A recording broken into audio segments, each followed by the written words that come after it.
Hello दोस्तों। आज मैं आपको यूपीएस के बारे में मैं बताने वाला हूँ, यूनिफाइड पेंशन स्कीम, जो कि 1 अप्रैल 2025 से लागू हो गई है।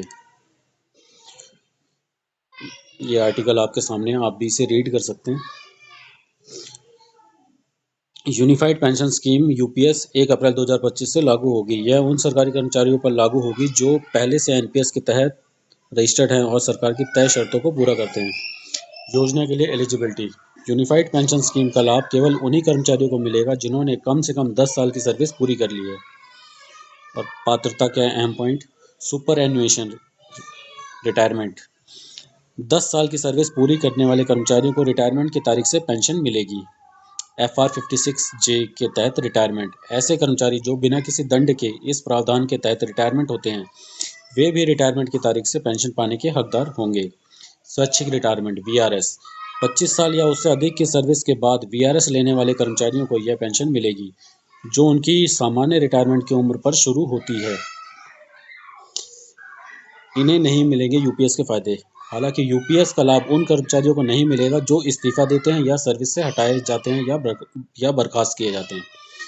पेंशन का कैलकुलेशन और उसके फायदे।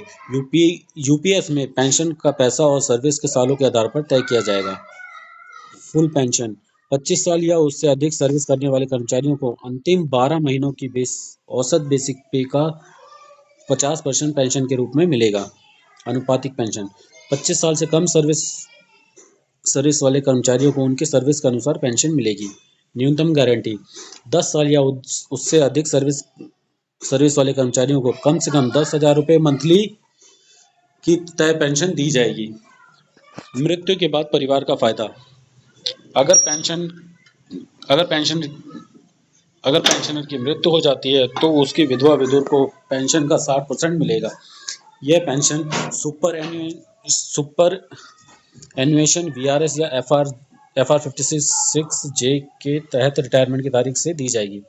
महंगाई राहत और अन्य फायदे। यूपीएस के तहत कर्मचारियों और परिवार को मिलने वाली पेंशन पर महंगाई राहत DR भी लागू होगी। यह राहत पेंशन शुरू होने के बाद दी जाएगी। इसके अलावा रिटायरमेंट के समय हर 6 महीने की सर्विस पर फुल मासिक वेतन बेसिक प्लस DA का 10% एक मुश्त अमाउंट के तौर पर दिया जाएगा। यह अमाउंट मासिक पेंशन पर असर नहीं डालेगा। लागू होने की तारीख और बदलाव। यूपीएस 1 अप्रैल 2025 से पूरी तरह लागू होगी। कर्मचारियों को एनपीएस और यूपीएस के बीच विकल्प चुनने का मौका मिलेगा। पहले सर्विस से रिटायर होने वाले कर्मचारियों को भी इस योजना का लाभ लेने का विकल्प दिया जाएगा। इसके लिए सरकार टॉप अप पेमेंट प्रोसेस लागू करेगी ताकि वह नई पेंशन में शामिल हो सके। योजना के फायदे। यूनिफाइड पेंशन स्कीम से कर्मचारियों को एक तय और सुरक्षित पेंशन की गारंटी मिलेगी।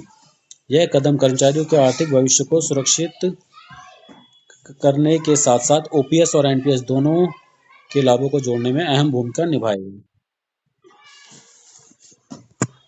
तो दोस्तों, ये थे यूपीएस के फायदे और नुकसान जो मैंने आपको बता दिए हैं, और ये स्क्रीन पे आप भी इसे रीड कर सकते हैं।